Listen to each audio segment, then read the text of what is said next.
एक ऐसी जगह पर खड़ा हूँ जिसकी वीडियो बनाते हुए ना मुझे अल्फाज नहीं मिल रहे, और वो है आप सल्लल्लाहु अलैहि वसल्लम की जो कब्र मुबारक है उसका नक्शा किस तरह है और किस तरह आप सल्लल्लाहु अलैहि वसल्लम को दफनाया गया है, वो सारा माहौल दिखाते हुए मुझे भी जो है ना अल्फाज का चुनाव में जो है दिक्कत पेश आ रही है। तो मैं ज़रा आपको सारा वो माहौल दिखलाता हूँ।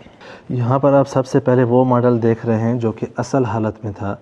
सैयदा आयशा रज़ियल्लाहु अन्हा का ये कमरा था जहाँ पर वो रात मतलब है कि सोते थे, और वो है हुजरा जहाँ पर आप सल्लल्लाहु अलैहि वसल्लम दिन के टाइम पर अपना टाइम गुजारते थे, और इवन सैयदा आयशा रज़ियल्लाहु अन्हा। और ये जो राइट साइड पर आप देख रहे हैं जहाँ पर खजूर के कुछ दरख्त आपको नज़र आ रहे हैं, यहाँ पर मस्जिद नबवी की तरफ जो है ये रास्ता था, और वो रास्ता जो है गली की तरफ था।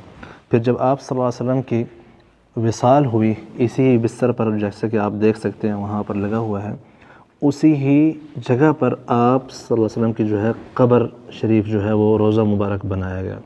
यहाँ पर आप देख सकते हैं कि आप सल्लल्लाहु अलैहि वसल्लम की कब्र जो है वो किस तरह खोदी गई हुजरे के अंदर, उसी जगह पर जहाँ पर आप सल्लल्लाहु अलैहि वसल्लम का विसाल हुआ।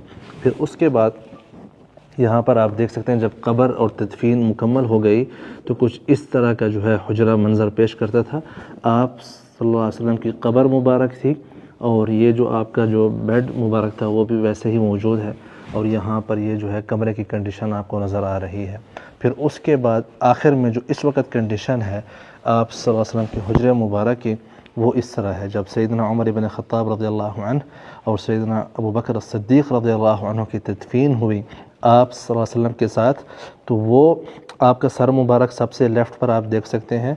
फिर उसके बाद सैयदना अबू बकर सिद्दीक़ रज़ियल्लाहु अन्हु थोड़े से नीचे हैं, और फिर उसके बाद जो है सैयदना उमर इब्न ख़त्ताब रज़ियल्लाहु अन्हु थोड़े उनसे भी नीचे हैं, और तो उसके बाद सैयदा आयशा रज़ियल्लाहु अन्हा ने कब्रों और अपने दरमियान जो है एक दीवार लगवा दी कि सैयदना उमर इब्न ख़त्ताब रज़ियल्लाहु अन्हु जो गैर महरम शख्स उनके साथ मदफून है, और ये जो है कमरे के अंदर आने का और बाहर आने का यहाँ पर दरवाज़ा लगा हुआ है, और ये यहाँ से फिर इस तरफ सैयदा आयशा रज़ियल्लाहु अन्हा बाहर निकलती थी किसी भी काम के लिए। मेरे ख़्याल से हर बंदा जो मदीना विज़िट करता है यहाँ पर लाजिम आना चाहिए, और अपने बच्चों को भी लेके आएँ, फैमिलीज़ को भी लेके आएँ, और ज़रूर जो है इस म्यूज़ियम का विज़िट कराएँ। इमरान भाई का भी शुक्रिया, इन्होंने साथ में वीडियो बनाई। मदनी भाई थैंक्स यू, बारकल्लाह फ़ीक। अबू अहमद जज़ाकल्लाह खैर, मा क़स्सर, बारकल्लाह फ़ीकुम, तरहफ़िकुम मुबारक इंशाअल्लाह, फ़िमानिल्लाह। अस्सा कम लिस्सा कम